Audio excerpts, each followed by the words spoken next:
So let's go to the website now. First thing you'll be asked to do is to log in.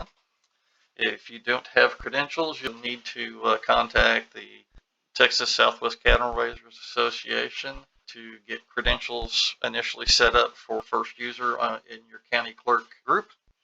Once that's done, then you can add more clerk users as need be, and we'll show you that a little later on in the video.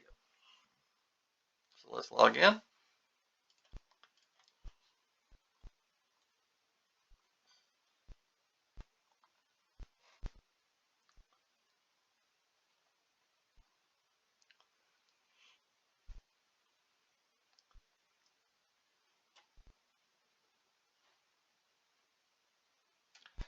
Okay, once we're logged in, you'll see a screen much like this one. When you first log in to the system, you won't see much in the way of data. Your pending approvals will likely be empty. You should have, depending on whether the renewal period has begun or not, you may or may not see approved. The approved list is all applications that have been approved for the current period. Eligible for renewal may or may not show anything depending again upon whether the renewal period is active. If the renewal period is active, then there will be a list of all the brands here that are eligible to renew from the previous period. You'll have a tab for canceled approvals, so if you accidentally cancel an approval or reject an approval, you can go to this tab to reactivate it and continue using it. And then finally, the last tab is all registered applications, regardless of whether they've been approved or canceled or anything like that for the current period. You'll also see at the top 3 buttons in the menu. We have Home, Administration, and Login, Logout. The Logout button will sign you out and take you back to the login screen. Administration is where you're going to need to start the first time you log in. So let's go there now. The Administration tab comes up. Default view is the Update County Information tab. You also have access to the Clerk Apps users in your county. As you can see, I'm the only user for this county right now. I am currently set up as Andrews County. When you first open the application up, none of this data will be filled out other than the basic county name, city, and state.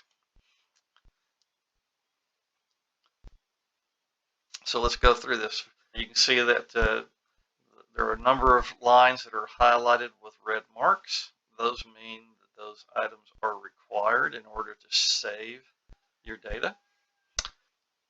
So the first part of the screen is your basic county information. Tell us who your county clerk is, your main phone number, your address, where your offices are located, and if you have a generic email address which you ask public citizens to send requests or information requests to you, you would put that here. Then the next section is configuration of the application.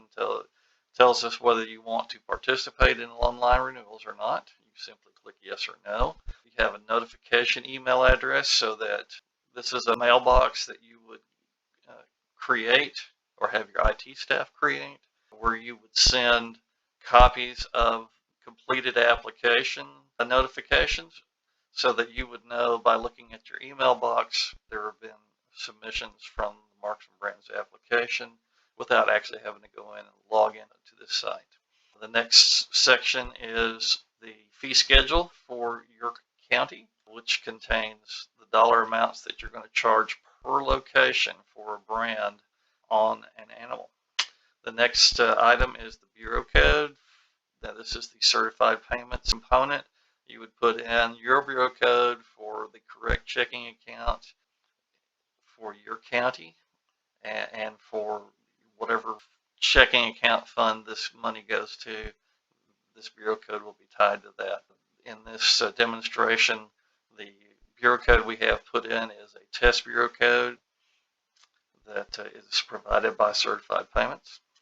You have an option down here to upload your county seal, and also There are places to provide script text at the bottom of an approval page or at the end of a transfer that you might want your clerk to read back, or there might be a notice that you want to append that you want to make sure that the person is aware of when they make a purchase or transfer.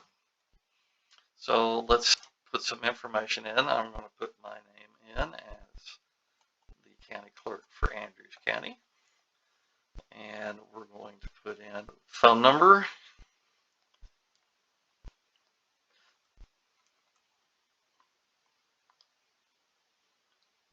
Be sure and follow the format that is in the placeholder. So that is the first 3 digits, the area code digits, are in parentheses. There's a space, then the prefix digits, add dash, and then the final digits identify your phone number. The address for your offices.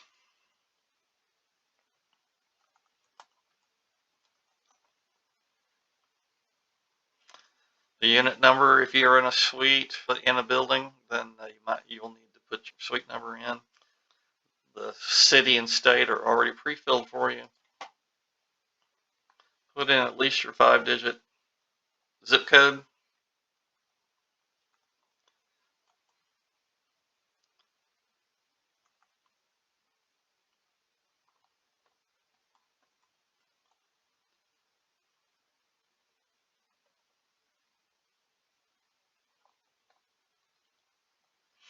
I'm just making these up as I go along.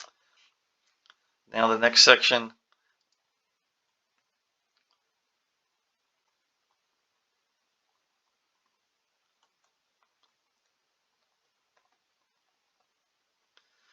put in a notification email. Most counties in the state are charging $26. That's what I'm going to put here per location. And then I'm going to upload an image to use as the county seal for my county. You'll see that it gives you a preview of the image you've selected. If you like the image that you've selected, it's the little save button here. The image will be updated. And at this point, you are ready to save. So let's press the save button. And your county information is set up. You're currently set up not to receive online applications. So we will talk about that later. All right, let's look at county users for a moment. You click on the county users maintenance tab and you'll see a list of your current county users. You have several functions available to you. You can add a new user, which is the plus sign right here. You can edit or view an existing user by clicking the I. And you can delete a user. This is permanent, so be careful using this action. You'll have to re-add a user who has been deleted. So let's go through adding a new user. It's pretty straightforward. Just click the plus button. You will need to use their email address. I assume that all your clerks will have email addresses.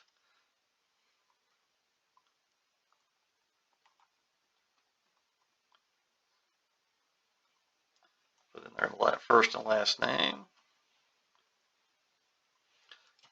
Create an initial password, and you'll notice password rules for this application are the length must be 10 characters. You must have at least one uppercase character, one lowercase character, at least one number, and one special character like a $, exclamation point, @ pound sign. Any of those special characters will work here. And you'll see as you type, you'll see what portions of the password rules you have not yet met. So here we go. I've just put in an uppercase letter. Now I have a lowercase letter.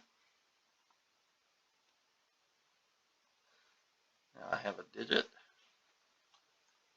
and a special character. Go to the next confirm password entry and retype the password again.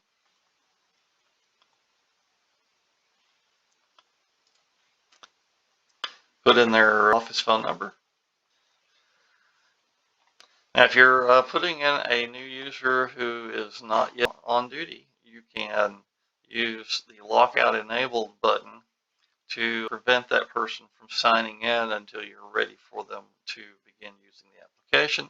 Two-factor authentication is not yet enabled, so don't change this from its default setting. Once you have the person ready, click Save to add the new user.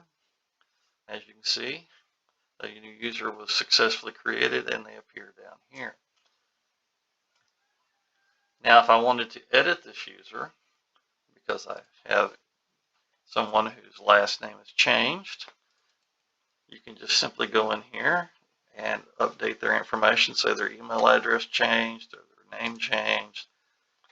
You can go in here quickly and make those updates. Click the Update User Detail button,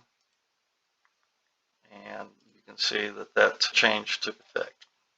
You can hit the red X if you've made a mistake or you don't want to make changes. Cancel will take you back to the user list. The last function that you want to see is the delete button. If you click delete, the user will be displayed. This is your confirmation page. If you came here by accident, hit cancel and go back to the main screen. If you did not, go ahead and hit delete. You'll not get any further prompts, and the user will be deleted immediately. That's the basics of administration.